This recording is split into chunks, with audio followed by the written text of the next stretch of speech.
to you to at 6:30 Yes. and we'll get started, or how you want to do What? it? Okay. Okay. Oh, it's 6:30. Okay. Okay, it's 6:30. We're going to go ahead and begin. All right. Thank you. All right. Good evening, everyone. I am Portage County Commissioner Jill Crawford, and I will call this public meeting to order at 6:30 p.m. on March 26, 2026. Also attending tonight are Commissioner Sabrina Christian Bennett, County Administrator Michelle Crombie, and Chief of the Civil Division of the Prosecutor's Office, Attorney Chris Maduri. Also attending is our clerk, Cassidy Parvell. I would also like to recognize the township representatives present from the areas in question, which include Atwater, Freedom, Hiram, Manaway, Nelson, Paris, Randolph, and Rootstown townships. Perfect. All right.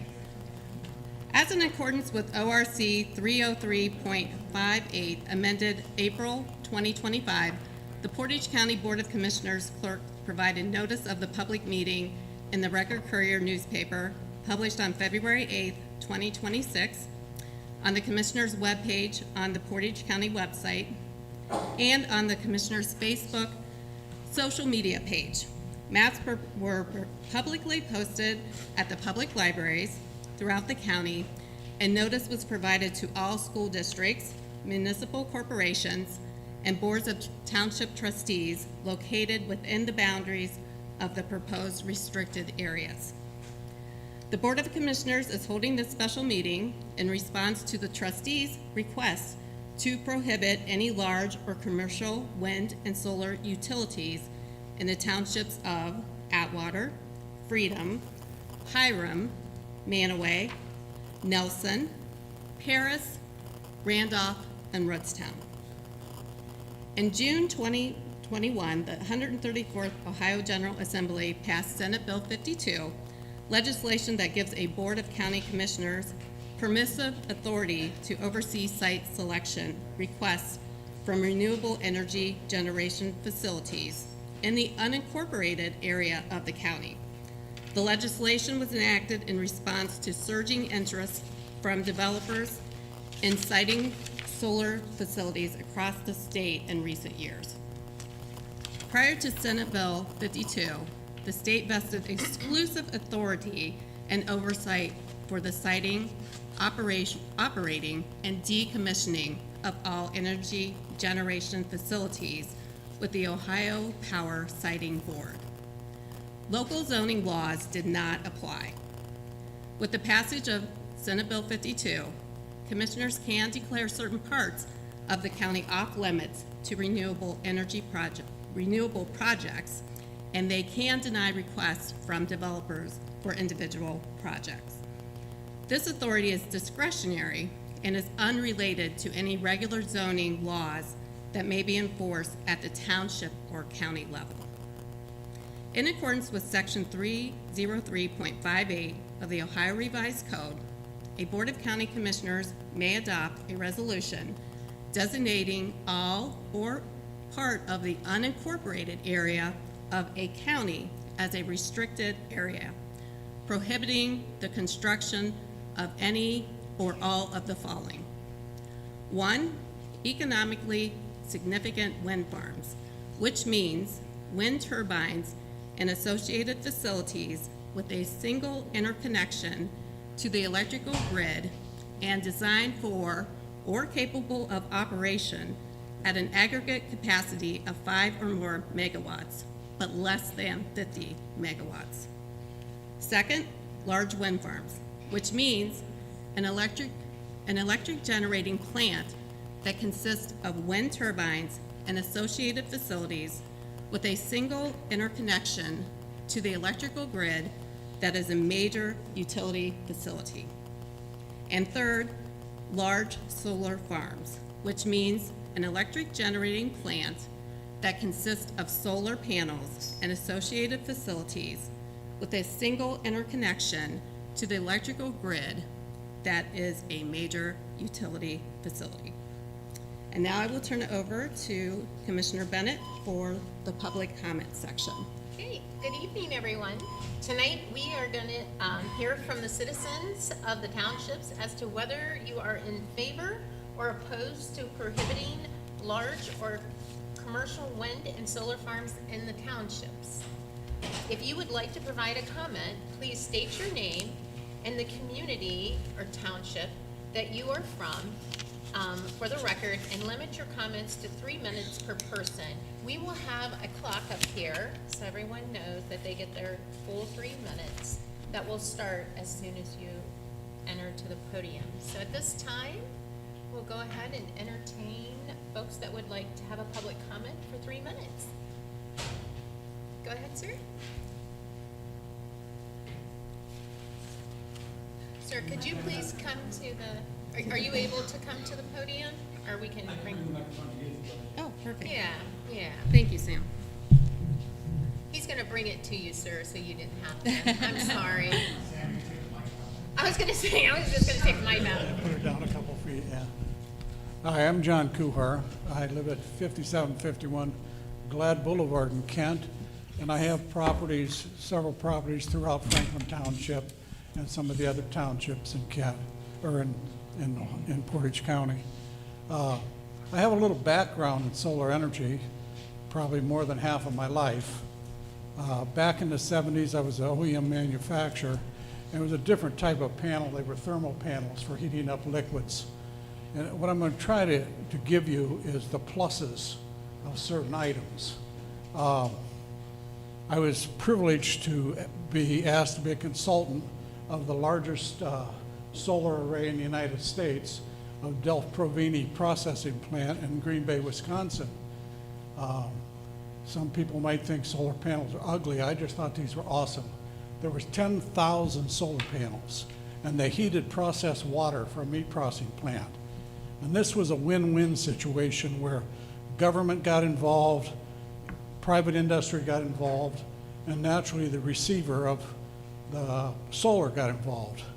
So the way it worked was investors took tax credits and they provided this multi-million-dollar array of solar panels to produce hot water for the meat processing plant. They sold him the energy, which they made a lot of money off of, and guaranteed them a 15% savings. Well, this instantly put Delft Provini on the black side of the margin because everybody won in that situation. I know a farmer outside of Cincinnati, like near Dayton, and he put a big array on his farm, and he's a cattle farmer.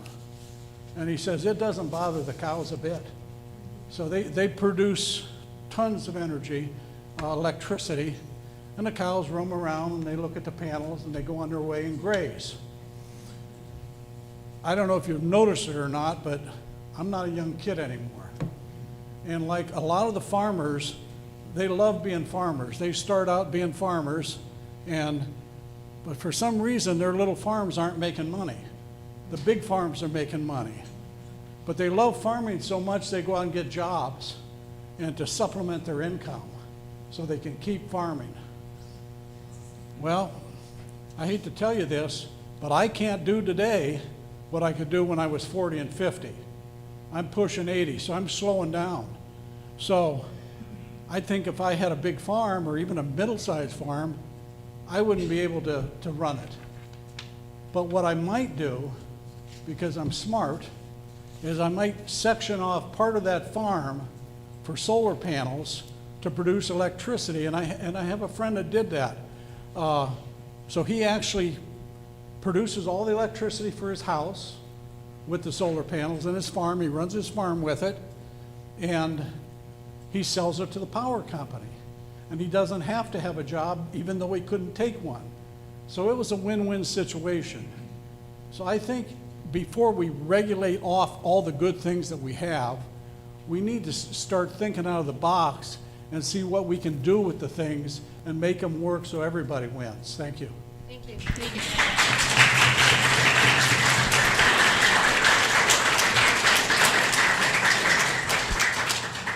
Okay, do we have anyone else? Okay, back in the back on the corner there. Okay. Yeah, Cassidy, yeah, you got it.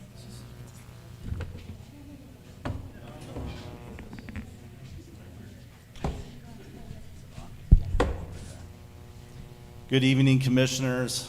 My name is Todd Ambrose. I'm the business manager for the International Brotherhood of Electrical Workers, Local 573. I am a Mahoning County resident, but I do have jurisdiction in 8 townships in Portage County. As a leader in the trades, I know how important steady local work is to keep our towns healthy. I sincerely believe banning wind and solar would be a step backward. It removes a tool that communities across the state are already using to protect farmland, create local jobs, and secure new revenue. One project can provide a year's worth of construction work for hundreds of our hardworking trade members in the county. If a project were to be proposed here, the commission could set an agreement for up to $9,000 per megawatt per year to be delivered to the county. These leases last anywhere from 30 to 40 years, presenting an incredible investment opportunity in the county, all from a project that requires very little in return from county services. Thoughtful, locally managed solar projects can provide farmers with supplemental income, create local union jobs, and generate long-term revenue for schools and emergency services. Commissioners, please don't take away the community's opportunity to weigh these benefits. Without a ban in place, wind or solar projects can be considered on a case-by-case scenario. The county can work with the developer to design the project to suit the needs of the community. As an electrician, I'm becoming very concerned about the reliability of our grid. There simply aren't enough energy projects in the queue without renewable energy to fuel the growing demand in our state. We already import almost a quarter of our electricity from out of state. At the IBEW, we believe in all of the above solution energy, including wind and solar. To pass a blanket ban on any form of energy at a time when our energy future is not secure is unreasonable. I humbly ask you to allow the permitting process to work and let Portage County decide its future. I appreciate it, and thank you for your time. Thank you very much.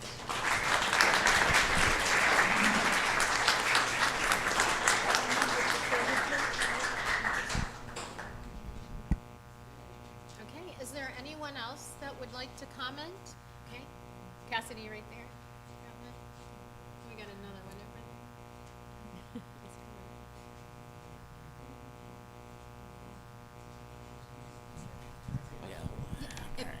If we could, please, before you start, sir, our emergency. I think I say most of you are aware that we have severe weather tonight, so a couple counties are canceling right now. In the event we do have unrated from each other, a little better. I ask everybody to come with me, and we're gonna go into these doors where our restrooms are and lockers are. We're gonna get tight, okay? So just in the event that this specific area, not Portage County, but this specific area. Also, restrooms are in that main vestibule up front as well as on the other side of the store. Thank you. Thank you.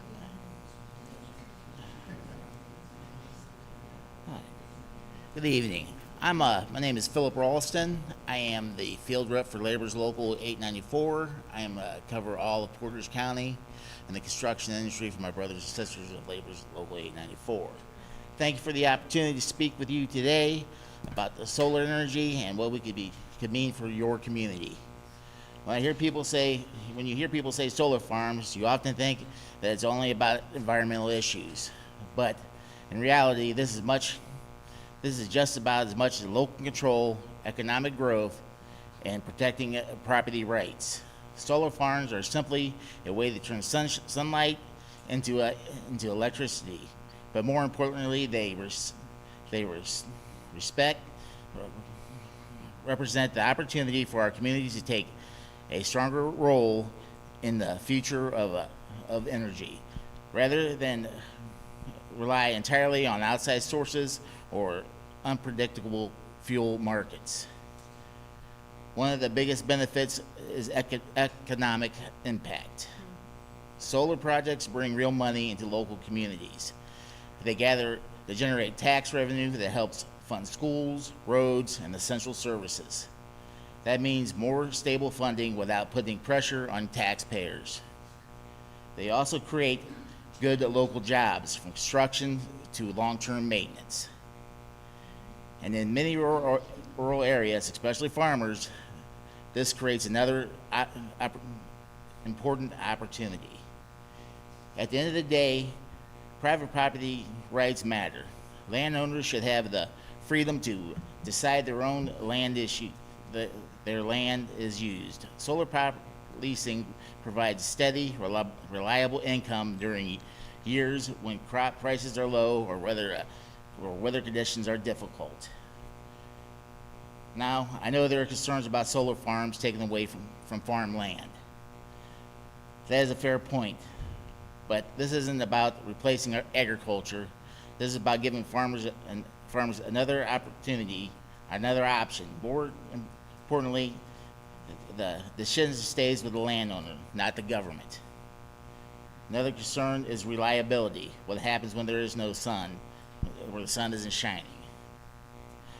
That is a fair concern. However, to keep in mind, solar is not a replacement to traditional energy. It is an energy source, and it's simply adding to them. Solar helps during the day when traditional energy provides reliable power 24/7, including nights and bad weather and during high demand.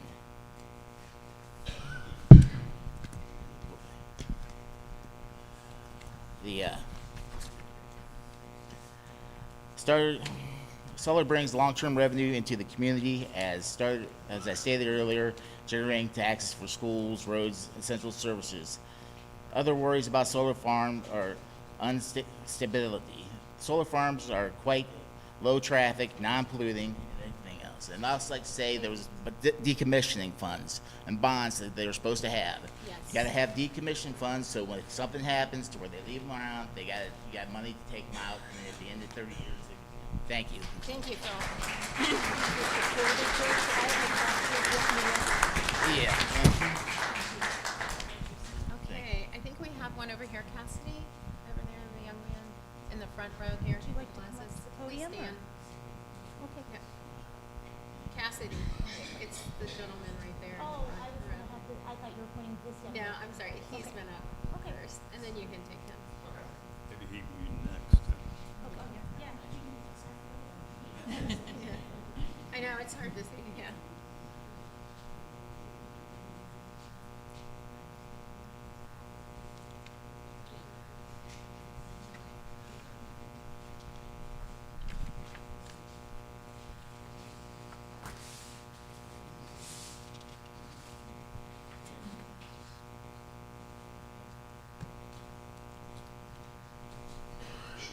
I'm Bill Weiland. I live in Kent, and I am a retired professor at Kent State. I'm also a member of the Kent Environmental Council.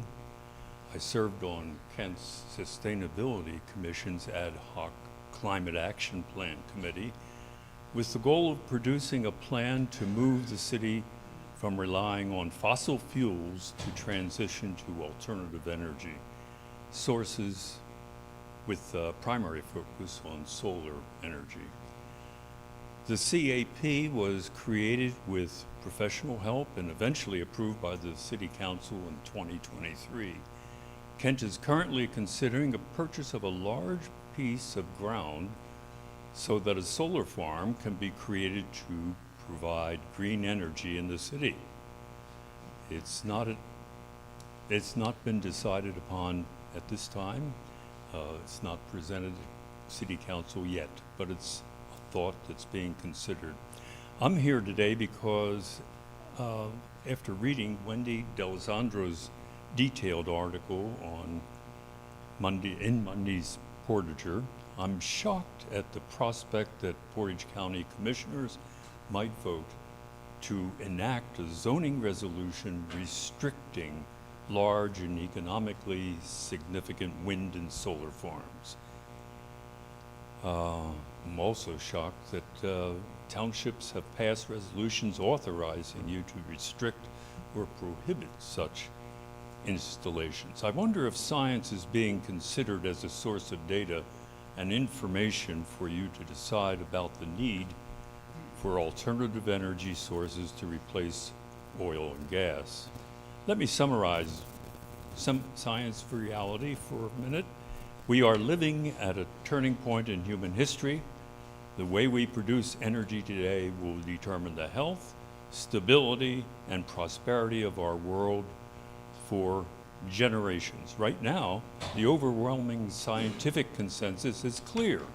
Burning fossil fuels, oil and gas, is the primary driver of climate change. In fact, most of the heat-trapping greenhouse gases in our atmosphere come directly from energy production. If we continue on this path, the consequences are severe. Rising temperatures, more extreme weather, and growing threats to food, water, and human health. We already have a proven solution: wind and solar energy. I also have been informed of a contradiction between what you might decide, and the current Portage County Comprehensive Plan 2025. Mr. Weiler, Objective 12 is different. Mr. Weiler, your 3 minutes are up. Okay, thank you.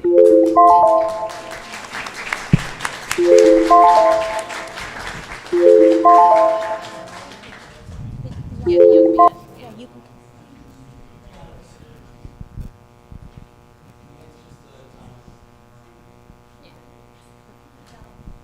Okay, you can come on up. You don't, yeah, you can just stand in front of it.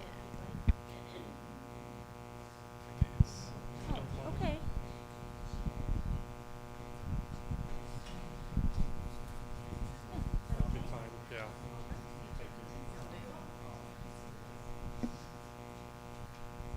Hello, my name is Logan Hara.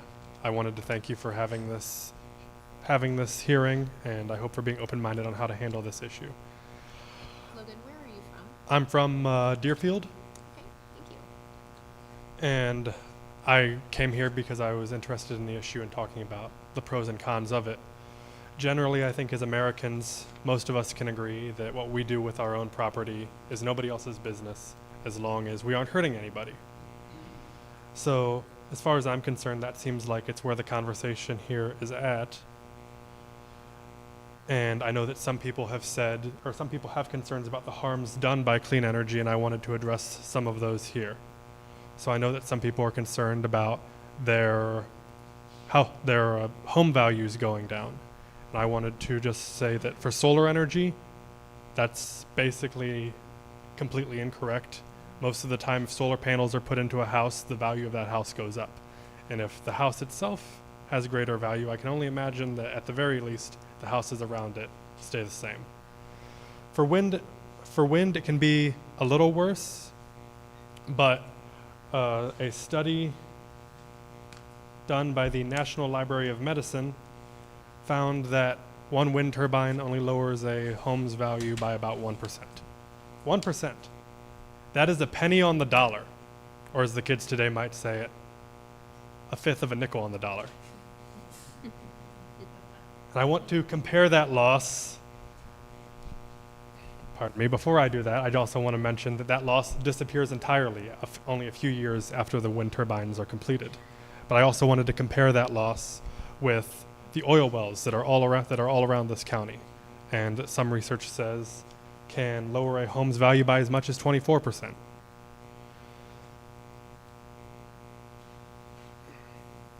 And I know that the state is who decides what to do with the oil wells, but I just want to bring that up to emphasize that if 24% loss is not considered a major risk to the community, then I don't think a 1% loss can be considered that way either. And oil wells are the best comparison for most of the issues we have, whether it's concerns about the environment, concerns about home values. The oil wells are far more harmful than any clean energy is. And so, with that in mind, I also want to consider the positives that clean energy can bring to the table. Energy prices right now are through the roof. Gas this week was like $4. And I think most of us know that our energy bills today are a lot higher than they were a few years back. I think that clean energy can help with that problem, not only for the people who get the energy, the people who put the turbines in or the solar panels in, but also for the people who are going to see a lower demand on the energy they use and therefore lower prices. Thank you.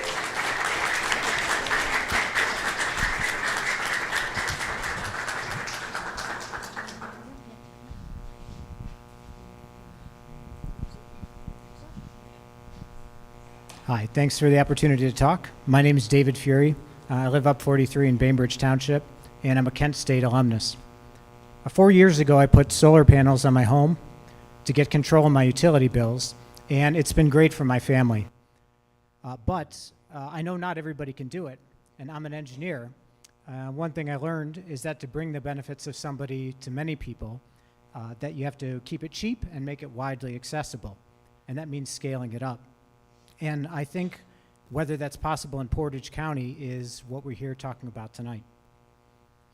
Solar is the cheapest source of energy and the fastest to build, and wind is number 2. This is a particularly bad time to consider banning them. Ohioans' power bills are up 26% on average since this summer. We already heard about $4 a gallon gas. Families are struggling. Ohio, we import 20% of our power, so that means we pay out of state for it to be generated, then transmitting here. And if we can make it here locally, that increases both the reliability and it lowers prices because of supply and demand. And restricting supply is going to further put hardship on area residents and small businesses. And among these are farmers that we've heard about tonight, looking to diversify their income, in many cases trying to keep their farms. We don't tell them what crops to grow, and neither should we tell them what else we can farm on them. With agrovoltaics also, they can continue to farm and produce energy on the same part of their land. School districts are also getting financially squeezed, but in Paulding County, with funds from renewable energy, a school district hired 18 new teachers and hired a DARE officer, with graduations rates and achievement scores both going up. Similarly, in Van Wert, teachers are hired, courses are added, every student got a Chromebook, and they entered the top 20 percentile of schools in Ohio. And similarly, in Madison County, one district entered the top 20%, while another was pulled out of bankruptcy. In my view, it's better to consider proposals on a case-by-case basis, which is the current policy here, than to enact a blanket ban. And that's because a discriminatory ban that affects some sources of energy, but not others, it's heavy-handed government intervention, and it signals that Portage County is not open for business. Renewable energy can be managed properly, and it's an opportunity for our communities and for our kids. And thanks for your consideration. Thank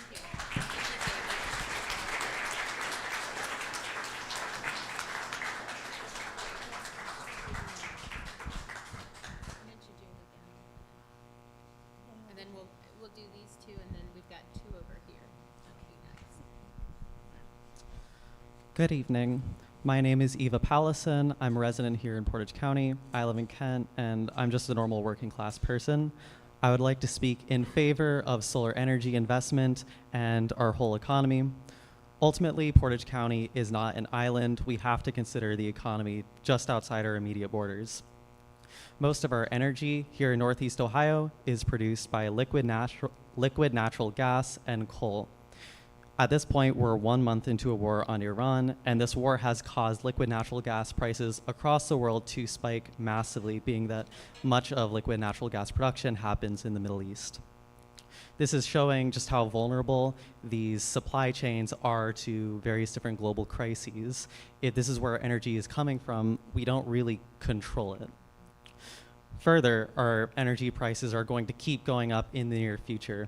Ohio has already approved the construction of a major new data center project in Northeast Ohio, even giving nearly $170 million tax breaks in favor of this project. These projects are going to keep getting built, and as a direct result, we're going to see more energy use go up, more consumption, reduced supply, more prices, higher prices. And so really we should be considering what can we do in Portage County to make ourselves more independent, more self-sufficient, and also just to bring down our energy prices. High energy prices mean that there is much less incentive to invest in anything. If you're a factory owner interested in building a new factory or opening another location for anything, you're going to go where energy is cheaper, because high energy prices mean that literally everything is more expensive to produce, right? We need energy to do anything in this day and age. On the other hand, cheaper energy prices mean that it costs less money to produce the same exact product. And so, if you're a factory owner, you're going to go where energy prices are cheap, where you can produce things for as little money as possible so you can actually make a profit. And this is also good for us living in this county, even as like normal working everyday people, because more investments mean more taxes, which actually, you know, are going somewhere. More production is happening here. More economic value is being generated. This means more money we can put into our schools and our roads and our services. This building, for instance, everything we depend on in our cities. And so really, I think it would be great for us to invest in more solar energy and more wind farms across our county. This would be wonderful for us economically and also wonderful for the planet. That's all. Thank you.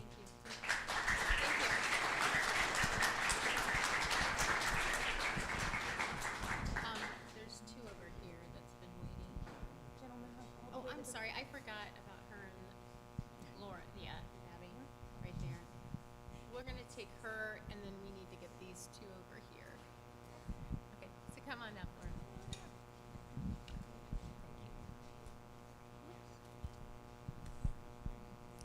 Commissioners and neighbors, I'm Lori Bobby. I live in Paris Township.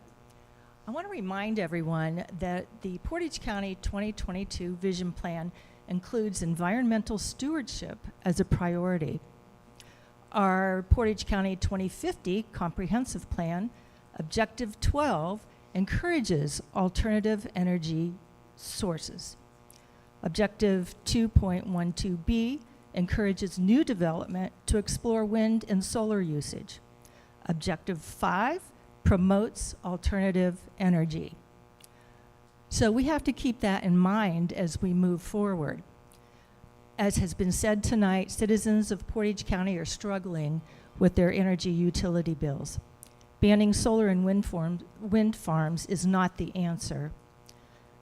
We need to look forward to the future and think instead about projects such as community solar energy projects, agrivoltaics. I know there are concerns about loss of land for agriculture, but those must be put into perspective. The Great Plains Institute 2021 report states, accounting for existing solar and presuming that all prospective solar is developed, the distribution of land use across continental U.S. counties is on average 0.23% of a county's land footprint. That doesn't seem consequential to me. We also need to look at places like Harrison County, Ohio. A large solar installation held by Nottingham Solar has been built there, and Nottingham has paid between $700,000 and $900,000 per year to the county for its schools, library, Athens Township, and the county general fund. So can you imagine what Portage County could do with that type of investment? And then as we look to wind, the U.S. Department of Energy lists the advantages of wind power as creating good paying jobs. It's a domestic resource that enables economic growth. It's renewable. It benefits local communities through state and local tax payments and land lease payments. It's cost effective, and it works in different settings. So lastly, I would just strongly urge you not to ban large-scale solar or wind projects in Portage County. If you really want to help us, I urge you to support the development in wind and solar to ease the heavy financial burden that we are all subject to right now with no end in sight. Thank you. Thank you.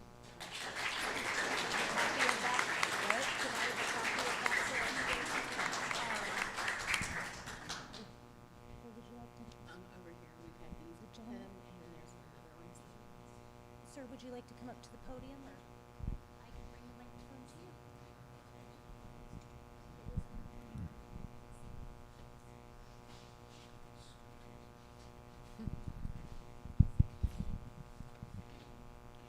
Brian Gardner, City of Kent, master's degree in sustainable systems, and former professor at the university around the corner in computer engineering technology.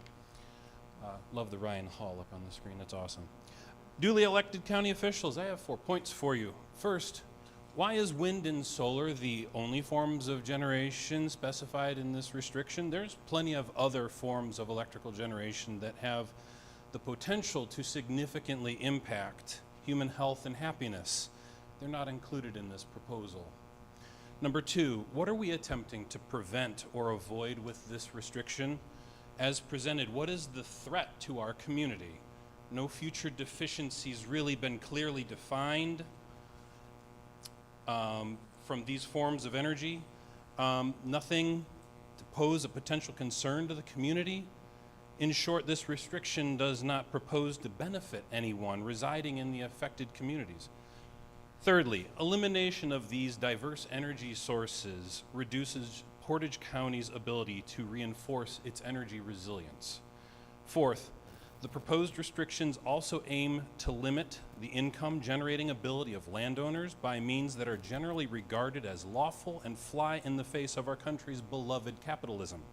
This flies in the face of the freedoms our nation was founded on. Thank you for your time. Thank you.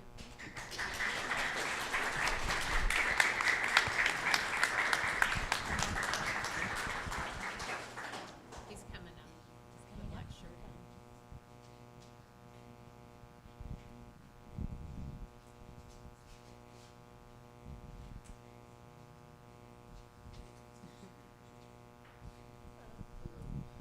Thank you very much.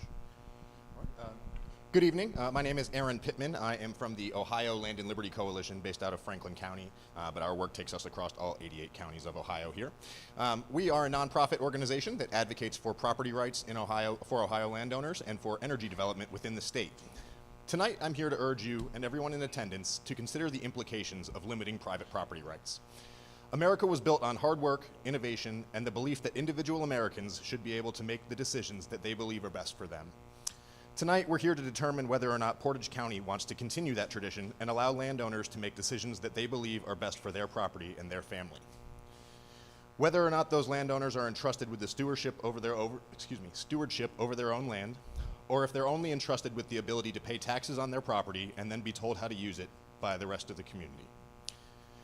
What is the fear in allowing economically significant renewable energy development in Manteau, Hiram, Nelson, Freedom, Paris, Rootstown, Randolph, and Atwater townships?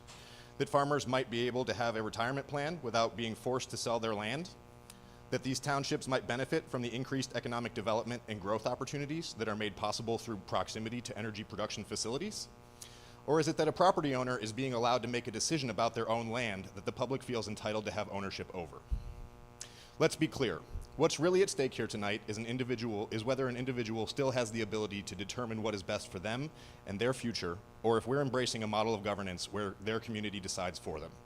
Who are we to take the power out of the hands of people whose lives are most personally affected by these decisions? Renewable energy projects are already here in Ohio. Communities much like yours across the state are already reaping the benefits. Should your communities and your constituents be forced to miss out on their opportunity to prosper?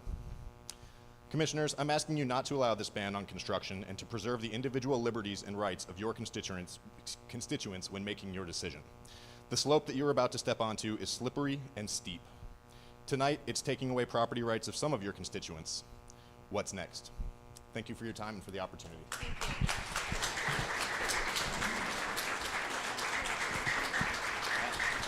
Okay, is there, oh, there's a couple over here.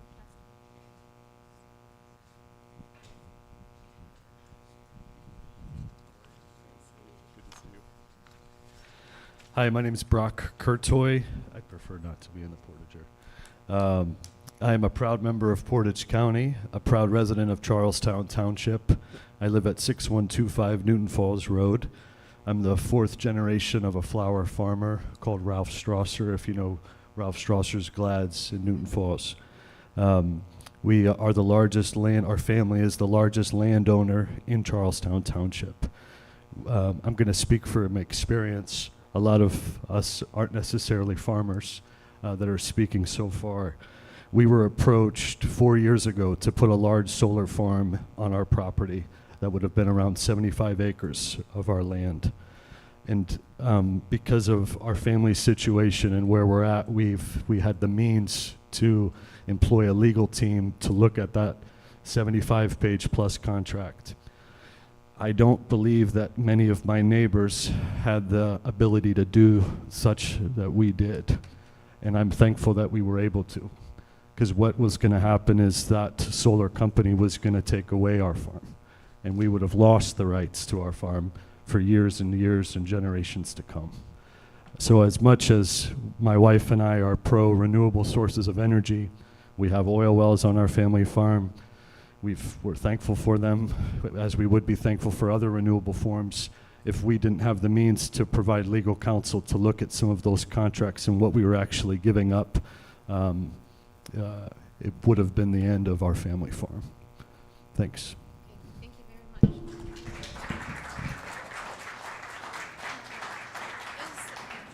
Is there any more public comment?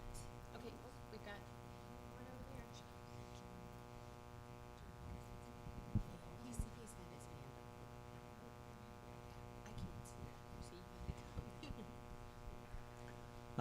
Hi, I'm Stephen Bagstad from Stowe, and I'm, well, however you state it, I don't believe we should have the restrictions. So I guess I'm opposed to restrictions. I want to do all I can do to help us have a livable world, especially for my family, my 2 children and my 6 grandchildren, and in general, I want us to try to do what's right and do what's fair. That's the 2 things I think sometimes we're missing in decisions we make. And there's 2 big things we've heard from, I think, tonight from other people as well. Number 1 is economics. There's a reason why almost all of the new electrical generating capacity in the United States last year was solar and wind. That's because it's the cheapest. That's what utilities are putting in. So economics alone says we should be putting in wind and solar. And second, we've also heard this one several times from a number of speakers more eloquent than I am on it, but we're the land of the free. You should be able to use your property as you choose. I mean, again, providing it's not hurting other people. And really, that's the big thing for me. So thank you very much. Thank you.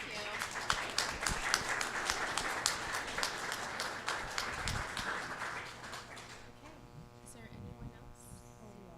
There's several. Oh, we're going to start with Mr. Sayer, and then we'll work our way back to this side, and then we'll go through the middle on the right side again. Our right side. Hi, my name is Chuck Sayer. I'm a farmer in Manaway Township, one of the largest landowners in Manaway Township. My family, I'm 3rd generation farmer, turning the farm over to my daughter soon. She'll be the 4th generation farmer. Like the gentleman before me, we were approached by a solar company. Don't know that that's right for us at this time. However, I don't want the county to be able to say that we can't do that. I don't want to be regulated that way. I want to be good to my neighbors. My dad wanted me to be good to my neighbors. I think it should be a community decision as far as what we do with our farm. Everybody knows, like every other economy, farming is terrible right now. I mean, it's absolutely ridiculously terrible. We all have other jobs to try and support the farm. So how long does that last? So as I decide to turn this over to my daughter, how long does she want it to last? So if the decision has to become to sell the ground or possibly lease to a solar company or a wind company, and we could still retain ownership, maybe that's something we should be looking at. But again, as a community, not as a county. This just feels like big government stepping in and saying no, no, no, no, no. Like everybody here, our property taxes doubled last year. It hurts. I mean, Crops double in price? no, or, you know, so it's bad. I mean, it's really, really bad. It'll get better, and we see a brighter future, but we don't want to be restricted. We don't want to be told no. So it kind of offends me that Manaway Township has come to us and come to the county and said, hey, listen, we don't want this. They're making decisions for me that my family's made those decisions for decades to protect our neighbors' property values and our land. And we just want to be able to have the right to be able to give that to the next generation. Thank you.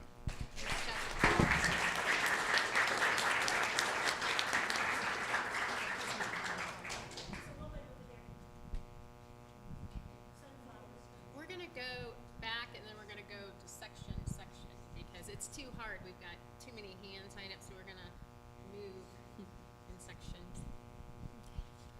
Hi, my name is Nat Word. I live in Atwater Township.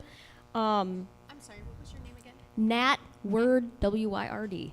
Okay, so this restriction is for solar and wind power, which is supposedly, going to degrade land on a large scale. But I just wanted to bring up the point that there is no regulations for AI data centers, fracking, oil drilling, warehouses, et cetera, all of these things which actually do have a terrible economic impact.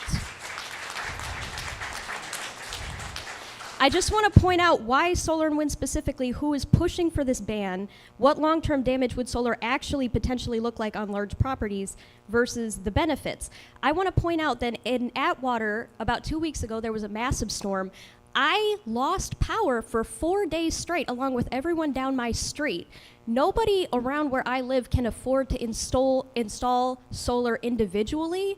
So if we had potentially greater access to community-wide solar power, this could help prevent emergency crises like this from happening again in the future. Like I said, there is no regulation around like oil drilling. Where I live, we literally can't drink the water. It's like bright orange because of like agricultural and fracking runoff. And so if we were gonna focus on making like environmental regulations, we should focus on fracking, AI data centers, warehouses, anything like that, anything other than solar and wind, which would only potentially help us in crisis situations. Like I said, we cannot afford to install solar individually, so banning large-scale solar installations would literally hurt us on an individual level. This is something that could help protect us in crisis situations like losing our power during a storm. So that's what I wanted to say. Thank you, Matt.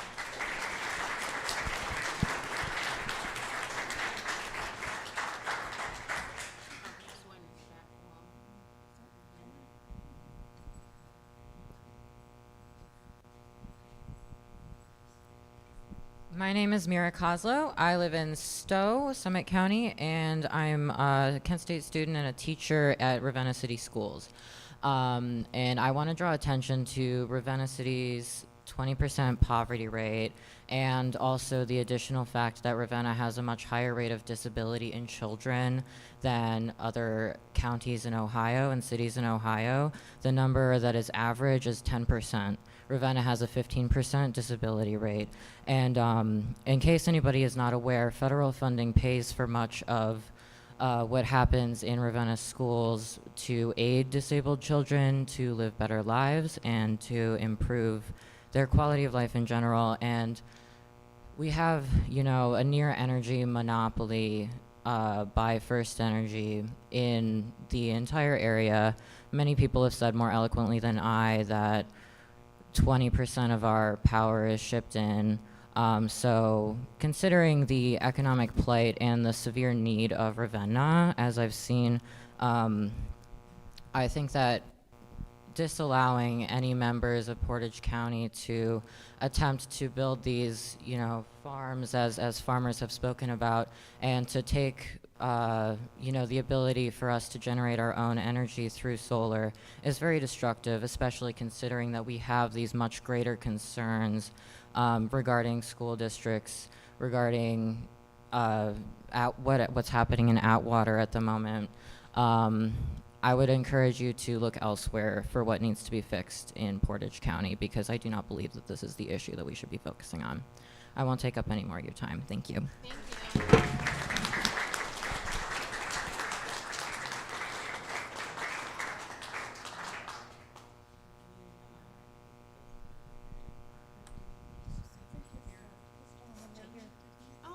Oh, Christopher, yes, I'm sorry. I couldn't see you back there. That's what I'm saying, Tansy, you gotta help me out here. It's gonna be my eyes. Can't see me.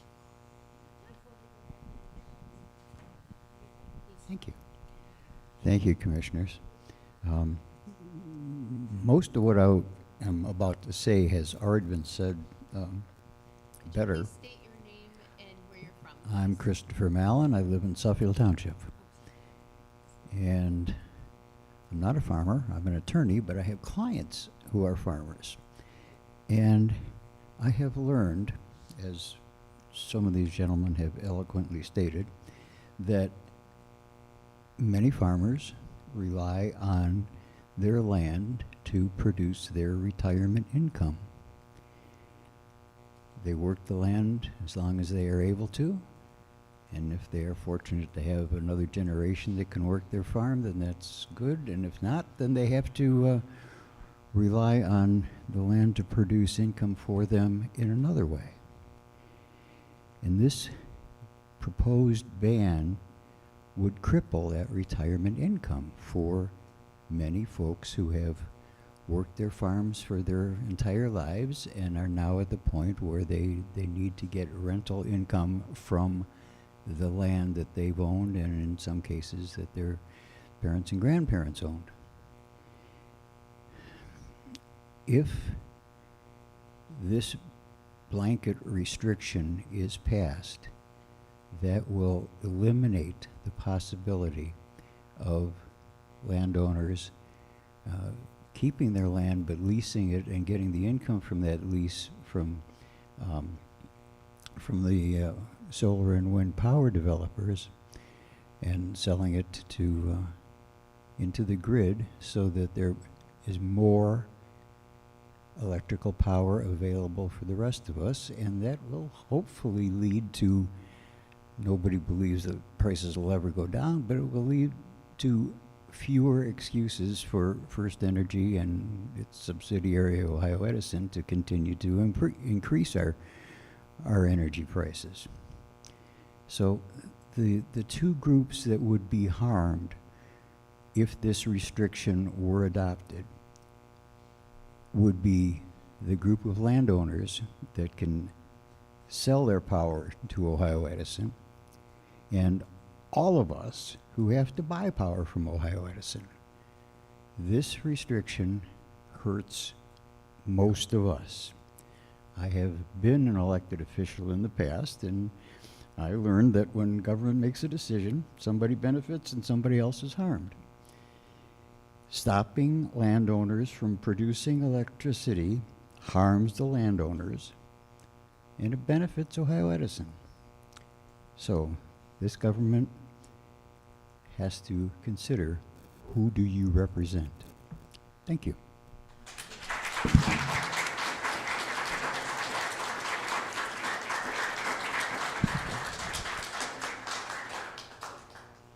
Anyone in the middle here? Cassidy, I'm sorry. Oh, yeah, come, yeah. I'm just trying to do section by section.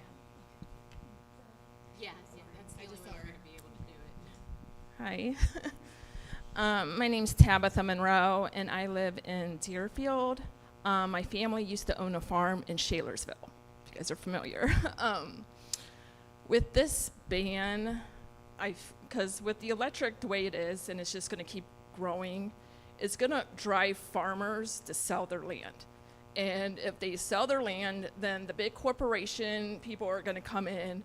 And like right now with our food in the grocery stores, we don't know what we're eating. Like, we need these farms, you know, to have fresh food and fresh produce and everything else that we can eat, basically.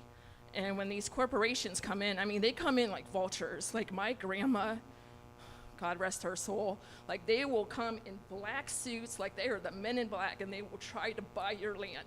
And they know, like, when you are falling behind on your bills. I don't know how they know, but they know, and they will come a knocking, and they will buy it up. And you'll have these big corporations coming in, and they will build on these lands. And I don't know what else to say. I don't think this should be banned, especially the way the electric is going, the gas is going up. I mean, we're all struggling in this county. We do have the highest poverty rate in Ravenna, and when a community suffers and when a county suffers, we all suffer. Thank you. Thank you.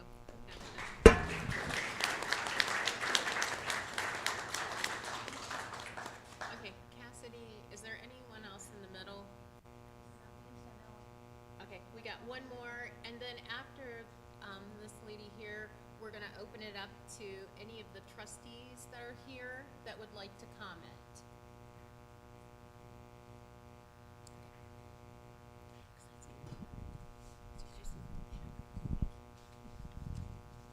Hello, my name is Sarah. I am a Reno. I'm from Aurora, and I'm a reference librarian. There is so much misinformation about wind and solar. For example, solar panels generate too much waste. Wind turbines pose electromagnetic radiation threat. And I would like to submit a document for the record. This document is called Rebutting 33 False Claims About Solar, Wind, and Electric Vehicles. It's produced by the Columbia Climate School, and it is reliable information. May I submit it for the record? Yes. Thank you. Cassidy will take it from you. Okay.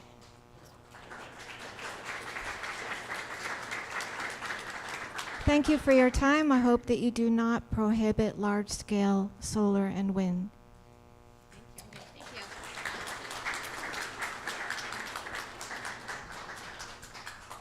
Okay, do we have any of the trustees here that would like to speak? I think Joe, do you want to come up from Rootstown?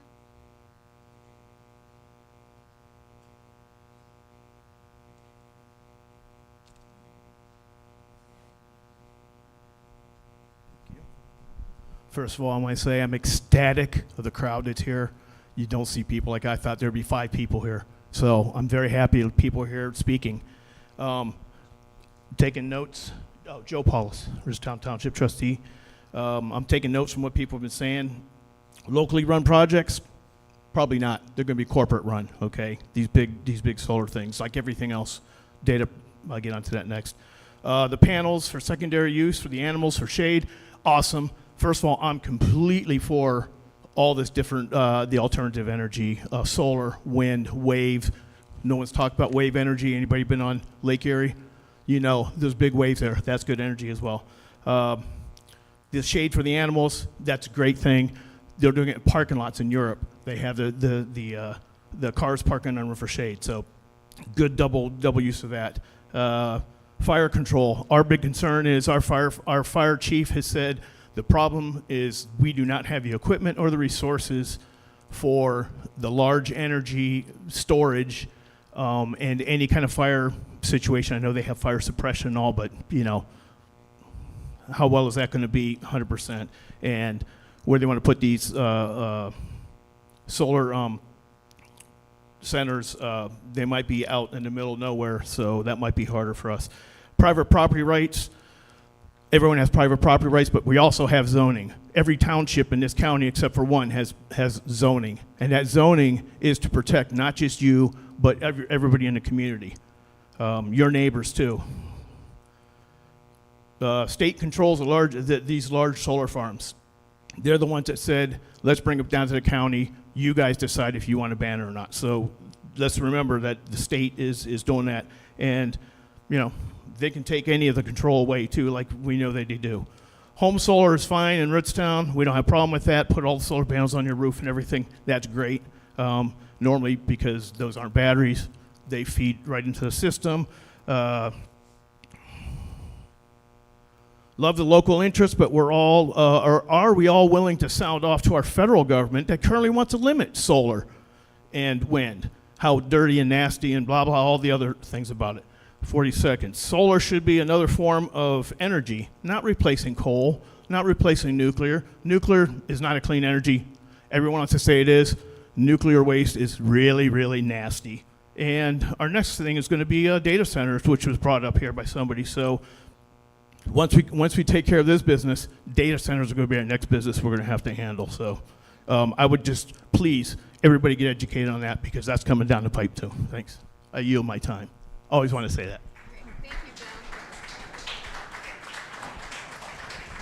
Okay, do we have any other trustees that would like to speak tonight that are here? Hearing none. All right, it seems like everyone is for it. Is there any to the wind and solar large farms? Hearing none? Okay. All right. I'd just like to make a comment. I know, I spoke to several of you coming in tonight. Oh, sorry, you can't hear. How's that? Better? Okay. I spoke to several of you tonight when you were coming in, and I've spoke to several of you on the phones and through email correspondence. And one of the things is in 2021, when this first came about, Jill was not on the board, nor was Mike. It was a different board. And at that time, I truly believe that the best decisions are made at the local levels, the local communities that were going to be impacted by this. So that is why we reached out to the trustees, because we have 18 townships in the county, we have 4 cities, and we have 6 villages, and they're all unique to one another. And so when it comes to making decisions, we wanted to make sure that the local control was what that mattered. So you're going to hear tonight, there was a list of communities at this point in time that wants to put a moratorium on them. Please understand, that doesn't mean it's definitive. It's not a one and done. We do have 4 communities that open the doors up. So instead of taking a stance like other counties have where they just put a ban, and an example is Wayne County. I mean, they have lots of agricultural, lots of farmlands. I was really shocked when my counterparts there put a ban on the whole entire county. I'm like, well, did you talk to the locals? No one was interested? And they're like, nope, we just put a ban on it. And he said, so good luck with your hearing, because I got chewed up one side and down the other. And I said, well, my hearing should be different, because when this first came to us, I suggested that we go to who's closest to the constituents, and we went to the trustees. And we have some trustees that want to put a moratorium on it, but understand that can always be overturned. After tonight, some of them may be thinking differently. Understand, they don't have to allow it in every part of the township. Do most people realize, does anyone know how many acres you truly need for a large wind and solar farm? How many acres? It's a huge amount of acreage. So some people may not even, some communities will not allow them because they don't really qualify. They're never going to be there because there's not enough land there that would be available. Or there's Manaway, like in the northern part of the county. That part of the county, Mr. Sayers from and other farmers are up there. They're struggling on that end of farming. But then we got the southern end where we got the big farmers like Roofners and stuff, and they're very successful because they got all the fracking leases on their hundreds and and that too. But again, but my point is, I also am in the real estate world, and I am all about, preservation of farmland. I'm all about property rights. I don't want someone telling me what to do. And again, I heard several of you say, I don't want the government telling me what to do. And Mr. Sayer said it best. Yeah, it's his farmland, but he cares about the community and the impact of how it would impact his neighbors. So my thing is tonight, even though we have some communities in the townships that right now want to put a moratorium on it, it's not the end of the world at this point in time. I think a lot of them has reservations because you hear all the horror stories on the internet, and I'm telling you, the more it gets repeated on the internet, the more gospel it becomes, and there could be absolutely no validity to it, but it just takes on a life of its own. And I think some of the trustees are being cautionary, but again, they're still out there trying to educate themselves because they also don't want to miss that window of opportunity for themselves, for their community members, that if they do want to allow it eventually. And so I just want to say, we have 18 townships. We have heard from, 13 of them. And we're going to have a second hearing for some of the other ones. And out of 13, is it 13, Jill? I think it's 9 and 4, right? 13. 9 and 4. Yeah. So we have 4 communities that they welcome it. And we don't have a problem, because who am I to tell someone what to do with their property? And again, I don't have enough acreage to ever do with it, but I may have farmers in my community that want to have options. As you heard Mr. Sayer say, you know, the younger generations are not interested in farming. So then what are you going to do? There's no farmers coming in to want to buy old farms, because the younger generations don't want to do them. So the most money they could ever make, for most of them, not all, is by selling their land, whether it be to the parks, it could be to development, or it could be leased to wind and solar. But at least if it was leased, they still retain the property, right? And again, these solar panels and wind and solar farms, they can last anywhere from 20 to 25 years on average, is everything I've read on them, or for longer. But at the end of the day, after 25, 30 years, the farmer says, you know what? My family wants to start farming again. They can have it reverted back to farmland. So it is about options, and that's the track that we have taken. We're not here to take away any of your rights. And so I just wanted to make everyone aware, even though we may be passing a resolution allowing a ban on them at this point in time, it's not done. It's not done, because you can overturn that, and then it's simple for us to turn it. But at the same point in time, it's at the local level that these decisions are to be made. Sure. Yeah, so I think that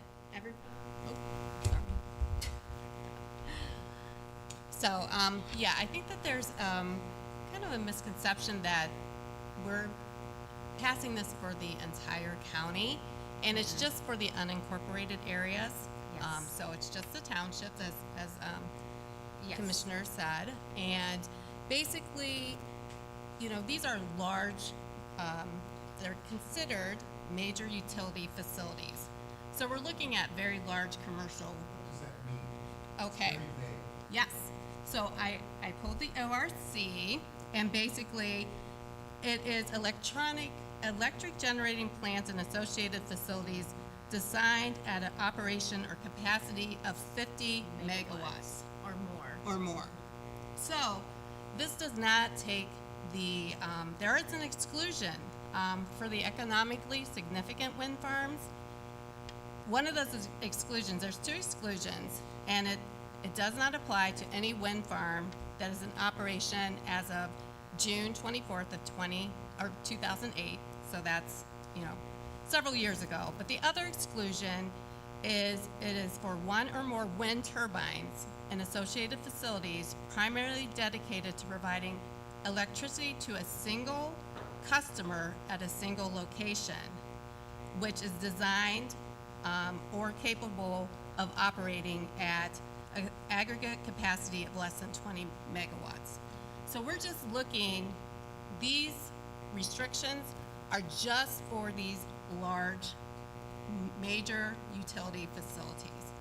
So that is what the ban is, you know, looking at. And once again, you know, we look to the townships, and, you know, 8 of them are here tonight. Shaler'sville has already passed theirs. 4 Right, and 4 of those have already said, hey, we don't want any restrictions. That was Wyndham, Ravenna Township, Deerfield, and Franklin. So we're leaving it, you know, at the local level for them to, you know, talk to their constituents, and these townships are passing the resolutions at the township level. And at that point, they would share that with us, and then we would designate that area for wind and solar farms.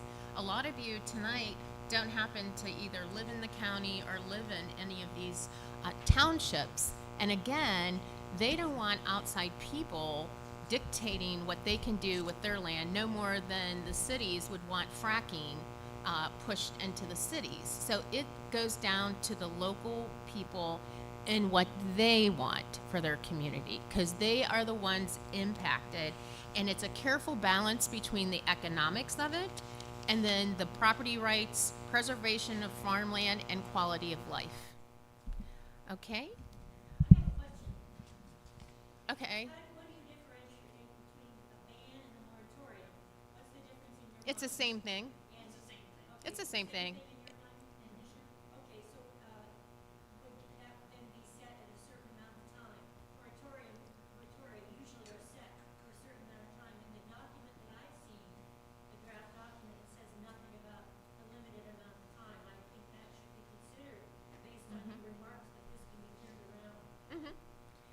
And it can, I don't think there was a requirement. Chris, can you speak to that? I don't think there was.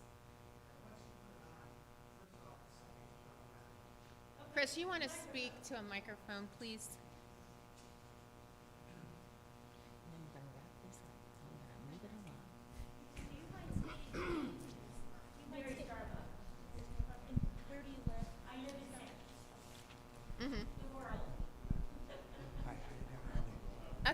Okay, Mr. Maduri, do you want to state your name? Okay, I'm Chris Maduri from the Portage County Prosecutor. Okay. I'm Chris Maduri from the Portage County Prosecutor's Office. First off, if the Board of Commissioners were to adopt the resolution, then it's subject to a referendum. So a petition could be circulated and put on the ballot. That's one thing that could happen. The other option is the commissioners in the future could always rescind that resolution, but that would have to be done through board action. So ultimately, you know, once it goes on the books, unless it goes to a referendum, it stays on the books until the commissioners were to decide to repeal it. Yeah. Once it's on until they repeal it. Until. Yeah, there's a certain amount of, I'd have to check the revised code on that. Generally, it's between 10 to 15% of the people who voted in the community in the last governor's election. Yeah. Well, basically, it would be each township. So say with, Yeah, if, so you would not have a say in it because you're from the city of Kent. Again, it's back to the community people and their townships. So each township would have to do a referendum? Yep. Correct. Yes, Right. correct. Yeah. Yep. All right. Thank you, Mr. Verduri. You're- Okay, after tonight's public meeting, if the Board of Commissioners determines to designate all or part of an unincorporated area of the county as a restricted area and prohibit the construction of economically significant wind farms and/or large wind farms and/or large solar facilities, a resolution must be adopted by the Board of Commissioners and which will be discussed and/or approved at the next regular meeting of the board. That meeting will be held on April 2nd, 2026, which is next Thursday.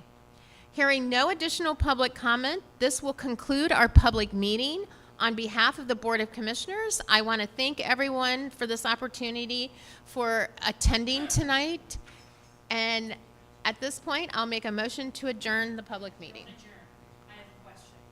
You know what? We're done with public comments. And But you just heard all the people here are for the solar, no negative, but you're telling us you are putting a moratorium on it. So it didn't matter what anybody came Well, and it's said. the majority of the public. And again, the township trustees would have got the feedback, and you're always going to have naysayers no matter what it is. Yeah, where are the trustees? Now, there's several.